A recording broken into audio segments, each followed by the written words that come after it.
RK நகர்மணி, கைது செய், போதை அமைச்சரை கைது செய். அது ட்ரக்ஸா இல்லையா அப்படின்ட்டு இன்னும் கன்ஃபார்ம் ஆகல. அதுக்கான நடவடிக்கை போயிட்டு இருக்கு. இப்போ நான் என்ன கேட்குறேன்னா, இது போன வாரமோ போன மாசமோ நேத்தும் முந்த நேத்து நடந்தது இல்லை. இது எப்பயோ நடந்தது. இது எப்படி எடுத்தாங்க? இந்த டிஎம்கே இருக்கிற ஐடி விங் எப்படி எடுத்தாங்க நான் கேக்குறேன். இப்போ எடுக்க வேண்டிய அவசியம் என்ன? இந்த போதை அமைச்சரை கைது செய் அப்படின்றாங்க. அந்த போதை பொருட்களை எப்படி வந்தது? அத வர்றதுக்கான காரணம் யாரு?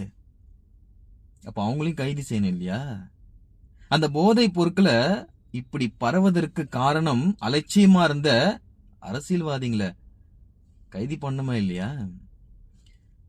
அது ஏன் கேட்க மாட்டேங்கிறீங்க? எவ்வளவோ நடக்குது, எத்தனையோ நடக்குது, எங்கெங்கயோ மறைமுகமா நடக்குது. இந்த போதை, இந்த ட்ரக்ஸ், இதெல்லாம் ஏன் டிஎம்கே ஐடி விங் வெளியே கொண்டு வரல இவ்வளவு வருஷமா? இப்ப மட்டும் தீவிரமா வேலை செய்யறாங்க. ஏன்? என்ன காரணம்? தோத்துட்டீங்க அப்படின்ற ஒரு வயிற்றெச்சில் போராம, அதுக்கும் மேல நம்ம தான் இது எல்லாத்தையும் பண்றது அப்படின்ட்டு கண்டுபிடிச்சிட்டு போறாங்க அப்படின்ற ஒரு பயம், வேற ஒண்ணும் இல்ல. கமெண்ட்.